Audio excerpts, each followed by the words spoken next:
40년 전에 청계천 빈민촌에 처음 들어갔을 때에 한 1, 2년 시큰 고생하고 굶고 두드러 맞고 온갖 몸으로 때우면서 이렇게 힘든 빈민촌의 선교를 어떻게 해야 되냐, 기도하고 금식하고 하면서 빈민촌 선교 전략을 만들어서 씁니다. 근데 새벽을 깨우리로다 하는 책에 간단히 나오지요. 그걸 DDT 작전의 TLC 요법이라고 내가 말을 만들었습니다.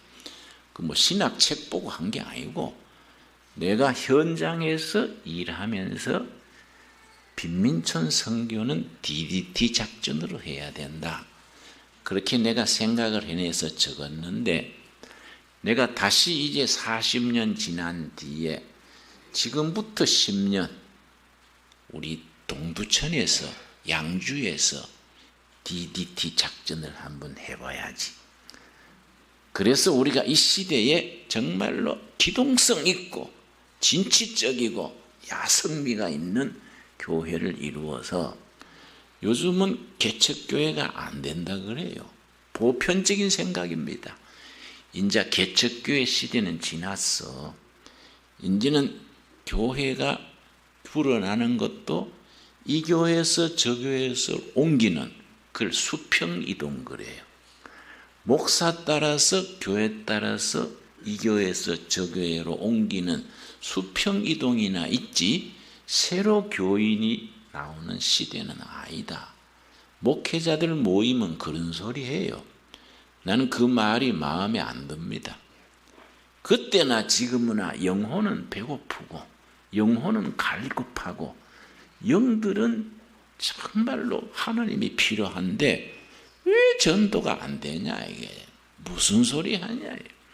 인간의 영혼이 하나님 복음이 필요한데 그걸 우리가 과감하게 개척 정신을 가지고 복음을 전도해야지, 안 된다고 들어앉아 있으면 어떡하냐 이거지. 그래서 난 DDT 작전을 40년 전에 썼던 방법이니까 시대에 맞게 개량이 돼야 되지요. 그 시대에 맞게 발전시켜야지요. 고정관념에 빠져 있으면 변화가 일어나지 않습니다. 예수님은 소박한 말씀을 전했지만은 그 당대의 가치관으로서는 가장 혁명적인 발언을 했습니다. 그래서 유대인들이 죽인 거 아닙니까? 위험하다고 생각해서. 그래 우리가 수수한 서민들이 모인 교회지만은 시대의 흐름에 멈추어 있지 말고 가장 신선한 생각, 혁명적인 생각을 해야 됩니다. 그걸 전문 용어로 패러다임 시프트 그래. 패러다임 시프트. 발상을 바꿔야 돼요. 발상을. 그러니까 고정관념에 빠져가지고 옛날 하던 대로 머물러 있으면은 될 게 없어요. 그 발상을 바꿔야 되는 겁니다. 그래서 저는 동두천에서 시작할 때부터 딱 준비가 되면 DDT 작전을 다시 시작한다. 그래 마음에 준비하고 기도해 왔습니다. DDT란 말은 어디서 나왔냐면은 맨투맨 그러지요. 1대1로 한 사람 한 사람 접촉하는 걸 맨투맨 한다 그러지요. 전도의 기본은 맨투맨입니다. 가슴에서 가슴으로, 영혼에서 영혼으로, 이 전도의 기본입니다. 그래서 나는 가끔 부흥에 나가고 지금 또 부흥의 초청이 많지만은 교회 가면은 그래요. 부흥에 해서 교회 부흥하려고 그러지 말아라. 교회 부흥은 교인들과 목사들이 한 팀이 돼서 맨투맨이다. 마을에서 공장에서 친척들 속에 1대1로 복음이 전달되는 거이지 부흥회가 되는 게 아니다. 내가 그런 얘기를 하지요. 근데 맨투맨 그 말을 도어 투 도어합니다. 빈민촌 구조가 어떠냐 하면은 문을 열고 들어가면은 부엌이 나옵니다. 그 연탄불 피워놓고 냄비가 있고 그릇 숟가락 몇 개 있습니다. 근데 부엌 들어가면은 부엌에서 문을 열면은 방이 있는데 그 좁은 방에 5식구, 7식구가 바글바글 삽니다. 그래서 한 문 한 문 두드리고 들어가서 그 사람들 먼저 접촉하는 겁니다. 인사하고 들어가가지고 처음부터 예수 믿으시오 그럼 니나 믿어라 이러고 안 믿는 거예요. 처음부터 예수 믿으라가 아니에요. 인사하고 그 가정으로 친해지는 겁니다. 이런저런 입하고 이런저런 이야기하면서 어떻게 지나세요? 어려운 일은 없나요? 애들 중에 아픈 애는 없나요? 뭐 애들 그 주사 맞는 거 뭡니까?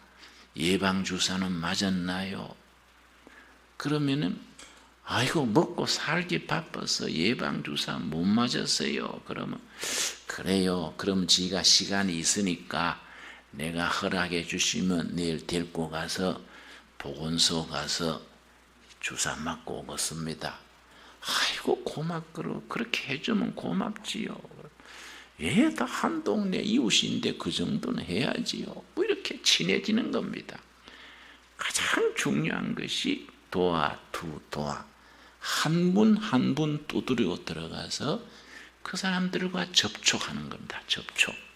그래서 심리학에서는 어떤 프로젝트 프로그램을 이루어 나가는 데는 4단계가 필요하다. 그걸 경영학에서 활용을 하는 겁니다. 심리학에서 나온 방법을 기업 경영에 쓰는 거지요. 첫째가 뭐냐? 접촉의 원리 그래요. 4가지 원리가 있는데 Principle of Contact, 접촉해가지고 대화를 하는 겁니다. 대화를 하면서 친해져서 그 가정의 문제점을 찾아냅니다. 문제점을 3가지로 가릅니다. DDT 작전은.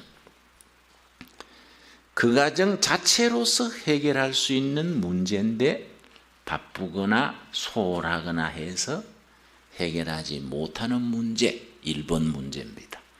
그거는 그 사람들을 잘 용기를 불어넣어서 동기부여를 해서 스스로 해결할 수 있도록 하는 겁니다.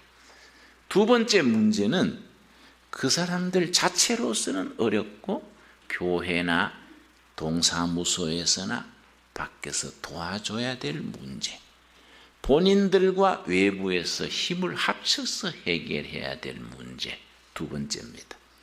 3번째는 어떤 문제냐? 자기들은 전혀 능력이 없어서 밖에서 해결해 줘야 될 문제. 3그룹으로 문제를 갈라서 1번부터 할 수 있는 것부터 하게 하고 2번째 같이 협력해서 하는 문제 해결하고 3번째 밖에서 도와줘야 될 문제를 마지막으로 하는 겁니다. 그 DDT 작전을 하면서 문제를 발견을 해서 해결해 나가는 과정에 신뢰가 생깁니다. 아, 이 사람들은 좋은 사람들이다. 정말 우리를 아끼고 사랑해 주는 사람들이구나. 그렇게 마음이 열려요. 이 마음이 열렸을 때 복음이 들어가는 겁니다.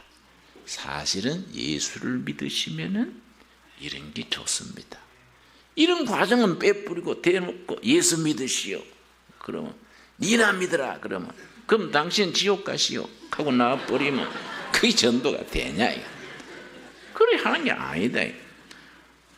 그렇게 하려면은 아주 특별한 각오가 있어야 됩니다. 한 가정 한 가정 문을 두드리고 접촉해야 돼요. 그런데 우리는 예수 믿는 사람만 만나는 겁니다. 우리 목사들의 한계가 뭐이냐? 목사는 항상 예수 믿는 사람만 만나기 때문에 세상을 모르는 거예요. 예수 믿는 사람들이 얼마나 착합니까? 그냥 믿는 게 아니라 돈 갖다 내고 믿으려 하니 얼마나 고맙습니까? 그러나 우리 목회자들한테 강조하는 거예요. 교인들 잘해줘야 된다. 다 같이 예수 믿다가 천국 가는데 교인들은 돈 내고 믿고 우리는 돈 받고 믿지 않냐? 그러니까 고객은 왕이다 하듯이 교인은 왕이다. 왕. 잘해드려야 된다. 응? 안 그렇습니까? 사리가 그렇잖아요. 응? 그러니까 목사들이 현실감이 없는 거예요. 현장을 모르는 거예요. 교인들만 상대하니까. 세상은 살벌하고 교회 11조 헌금 단돈 20만 원, 30만 원 내는 것도 얼마나 힘들게 냅니까? 살아가면서 아등바등 일해가지고 11조 헌금을 내는데 그걸 정말로 잘 써야 돼요. 그걸 교회가 다 쓰면 안 되는 겁니다. 그걸 목사가 다 쓰거나 교회에서 쓰면 안 되는 거예요. 그걸 가지고 그 지역사회 예수님의 사랑을 전하고 복음을 왕성케 하는 일에 그 주민을 위해서 마을을 위해서 헌금을 써야 안 되겠습니까? 그 기본이요, 기본. 그런데 한국 교회는 뭘 잘못하느냐? 11조 헌금 내는 거는 잘 가르쳤는데 쓰는 거는 성경대로 안 가르친 거예요. 그 온전한 11조가 되려면은 내는 것도 성경적으로 잘 가르치고 쓰는 것도 성경적으로 잘 쓰는 것까지가 온전한 11조다 이거지요. 우리가 그런 것을 간단한 문제지만은 중요해요.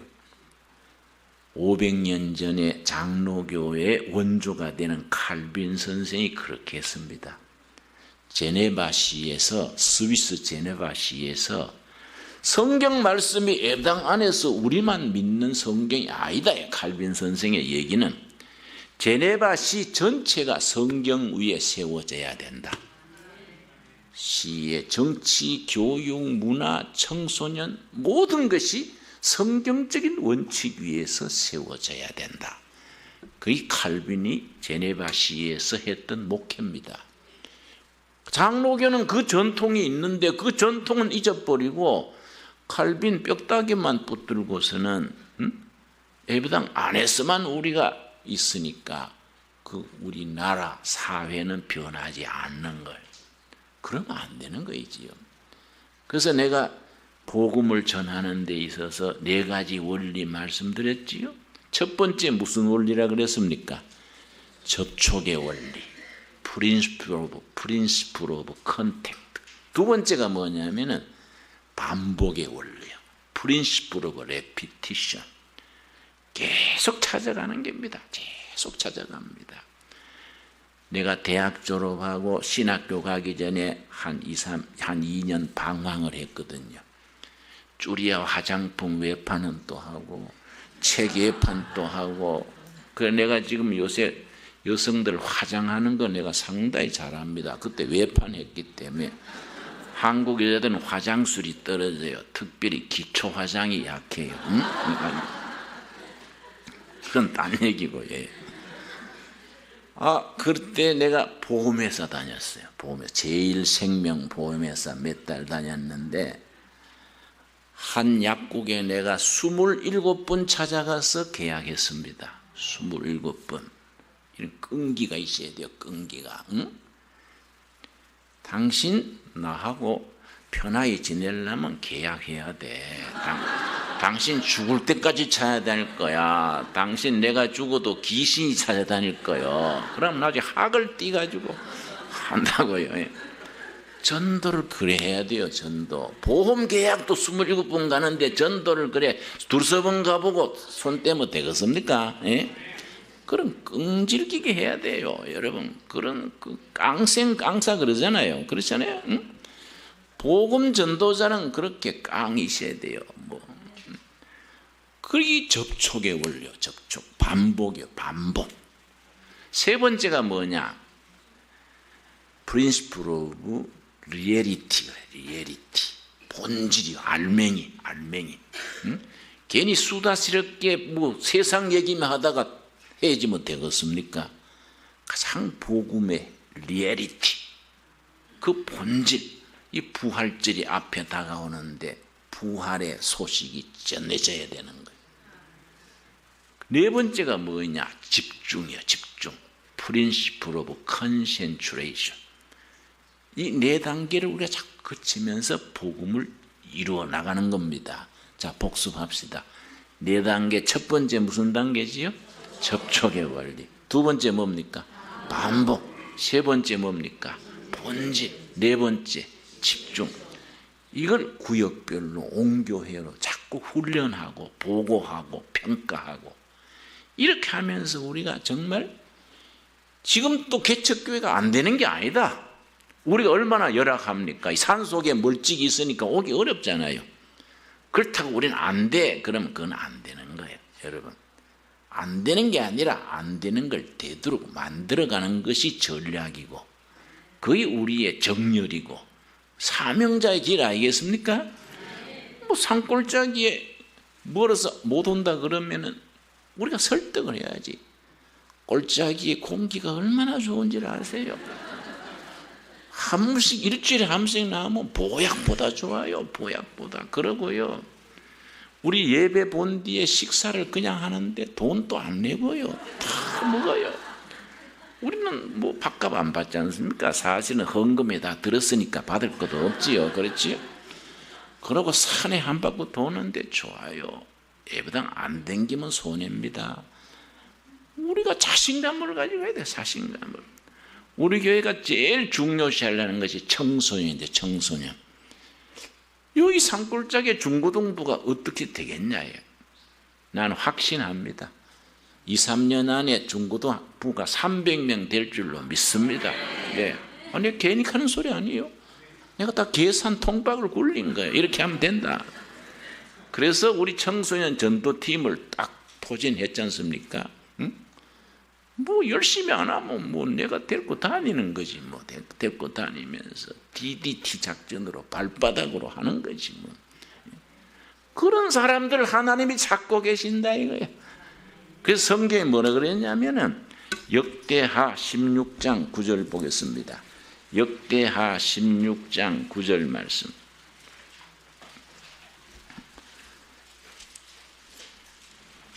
이런 말씀이 오늘 우리들에게 주시는 말씀으로 받아야 됩니다. 역대하 16장 9절 말씀 676페이지입니다. 여호와의 눈은 온 땅을 두루 뭡니까? 감찰하사 샅샅이 뒤진다는 말입니다. 바로 DDT입니다. 샅샅이 가정가정 심령심령 문마다 두드리는 겁니다. 샅샅이 감찰하사 전심으로 자기에게 향하는 자들을 위하여 뭘 베푼다고요? 능력을 베푸시나니 전심전력을 다하는 사람에게 하나님이 능력을 맡기는 겁니다. 성경 원문의 능력 카리스마요. 카리스마. 하나님이 카리스마를 전심을 다하는 사람한테 위임을 하는 겁니다. 하나님이 우리한테 맡긴 카리스마를 가지고 우리가 활용하는 겁니다. 능력을 베푸시나니 이른 왕이 망령되이 행하였은즉 이후부터는 왕에게 전쟁이 있으리이다. 하나님이 사람을 샅샅이 찾고 있는데 어떤 사람 찾느냐? 전심전력으로 하나님 향하는 사람, 복음 전도에 인생을 거는 사람 찾아서 하나님이 카리스마, 능력을 맡기는 거예요. 우리 재단에 그 능력을 우리들에게 맡겨주실 줄 믿습니다. 믿어버려야 돼요. 믿어버려야. 그럴까 긴가민가 하면 안 돼요. 확신을 가지고 믿어버리는 겁니다. 그래서 오늘 본문 말씀 요한복음 12장 24절 하늘의 미랄 얘기지. 하늘의 미랄. 첫 번째 미랄이 누구겠습니까? 예수님이 첫 번째 미랄이지요. 미랄 제2호는 누구겠습니까? 베드로, 스데반, 야고보 쫙 나와서 그 우리까지 미랄이 온 겁니다. 요한복음 12장 24절 하늘의 미랄이 하늘 그대로 있으면 하늘밖에 없는데 그 미랄이 썩으면 많은 열매를 맺느니라. 껍질을 깨고 썩어서 희생하고 헌신해서 열매 맺는 우리 둘의 가족 될 수 있게 되기를 바랍니다. 여러분, 어떤 교인들은 아이고 교회가 좁아서 어떡하냐. 교회가 왜 좁습니까? 교회가 좁은 게 아니지요. 돈이 없는 거지요. 지면 되지 뭐 안 그래요? 이 땅이 4만 평 넘는데 지으면 되지 뭐. 교회 좁다는 말 하지 말고, 돈이 안 보이는 거지 교회 좁을 거 없어요. 하나님이 전도해서 채우면은 다 하나님이 길을 열어주시는 거지요. 여러분, 정말 우리가 한번 멋지게 예수 믿고 하나님 앞에 설 때에, 천국 갔을 때 호래기를 예수님이 확 불고 두레 가족이 따로 나와. 따로. 두레 이 사람들 아주 보통 넘어. 따로. 나하고 식사 한번 같이 하자. 이런 게 이렇게 돼야 안 되겠습니까? 그지요? 그런 확신을 가지고 나갈 수 있기를 바랍니다. 자, 요한복음 12장 24절 읽고 마칩시다.